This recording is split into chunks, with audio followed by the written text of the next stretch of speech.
حضرت کرخی که با کرخی مشهور است حکایت میکنن برادری را ببینین. ما و شما باید که این مثال هایی که الحال برای شما میارم مثل اینها باشیم. از بخیلی کردن قدر هیچ برادر مؤمن کم نمی شود، زیرا خدا میگوید تعز من تشاء و تذل من تشاء. خار میکنم کدام بنده ای را که میخواهم من خار میکنم و آبرو میبخشم هر بنده ای را که میخواهم من میکنم. هیچ کس نمیتواند این را کرد. فقط شما از حساب حسد و بخیلیتان نیکی هاتان از دست میتونید خلاص. کرخی میگوید وقتی در یک کوچه یکی از دوستان خدا میگه من کرخی را دیدم. حضرت کرخی میلرزید از سرمای بیرون، از سرمای خنکی.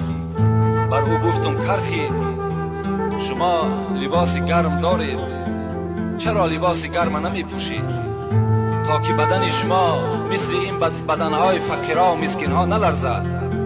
حضرت گفتند در اصل من لباسی که خود را از سرما محافظت کنم نزد من هست، لکن دست نارسا دارم تا که به فقیرها و مسکینها خیر احسان کنم.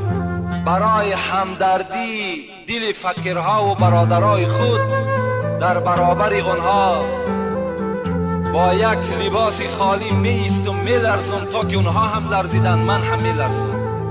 یعنی فقط همدردی من به همین شود. اگر دستی من می رسید من برای همه اینها لباس می خریدم، لیکن مادام لباس اینها ندارند من وقتی می پوشم بدن من آرام گیرد و بدن برادری من لرزد. گفت این برادری نمی شود. من هم برابر اینها بدن خدا می لرزانم و در خنکی طاقت می گیرم. حضرت یوسف می گوید چقدر با دولت بودند، انبارهای خیلی زیاد از تمام خوراکه داشتند، لکن دائم روزه می گرفتند. وقتی از او پرسان کردند یوسف چرا تو دائم روزه دار هستی؟ چی می گفت؟ می گفت زیرا که امروز فقیرها و مسکینها تشنه و گرسنه هستند.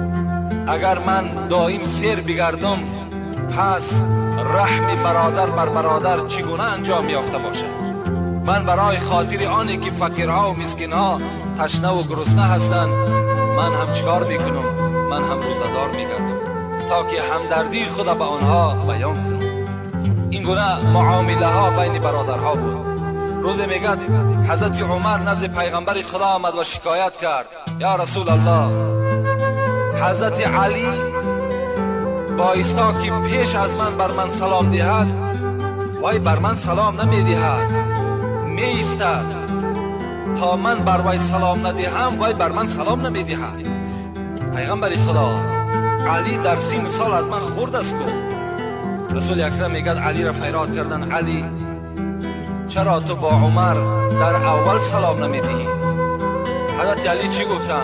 گفتن پیغمبر خدا دوست داشتم که برای عمر نصیب بگردد، دوست داشتم که همین افعال همین فعل عمر بر من انجام دهد تا که آن قصرهای بهشتی را عمر صاحب شود.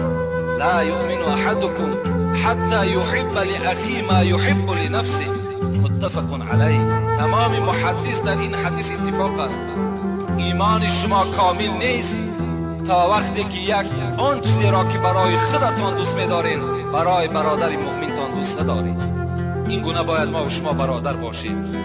هر جا یک بنده خدا ترس هست، بنده کلمه گو هست، اشهد ان لا اله الا الله، اشهد ان محمدا عبده و رسوله میگوید